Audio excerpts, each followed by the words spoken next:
سیدہ عائشہ سلام اللہ علیہا کہتی ہیں کہ اللہ کے محبوب صلی اللہ علیہ وآلہ وسلم رمضان کے سوا کسی اور مہینے میں کثرت سے روزے نہیں رکھتے تھے سوائے شعبان کے. یعنی رمضان کا تو پورا مہینہ ہوتا تھا، اس کے علاوہ سب سے زیادہ روزے جس مہینے میں رکھتے تھے وہ کون سا مہینہ ہوتا تھا؟ شعبان کا. حتیٰ کہ صحیح مسلم میں ہی ایک اور حدیث ہے، یہ پہلی حدیث تو متفقن علیہ تھی، متفقن علیہ کا مطلب ہے دونوں میں، بخاری مسلم میں.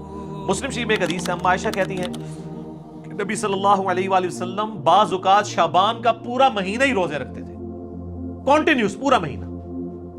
یعنی اتنی آپ کو محبت تھی شعبان کے روزوں سے.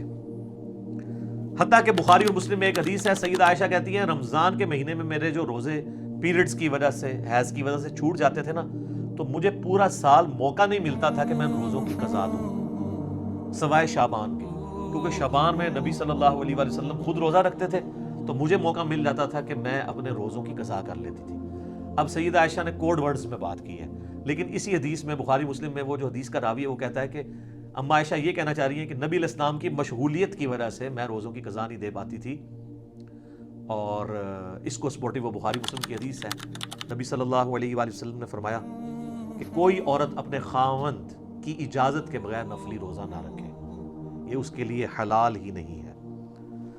مراد یہ کہ دن کے وقت بھی میاں بیوی ازدواجی تعلق قائم کر سکتے ہیں. تو جو اما عائشہ کہتی ہے نا کہ میں نہیں تھی رکھ سکتی، یعنی نبی علیہ السلام کی اجازت نہیں ہوتی تھی، تو یہ جو لوگوں میں مشہور ہے کہ جی دن کے وقت کوئی ازدواجی تعلق میاں بیوی قائم نہیں کر سکتے، تو اس کی بھی نفی بخاری مسلم کی احادیث کی روشنی میں ہو گئی.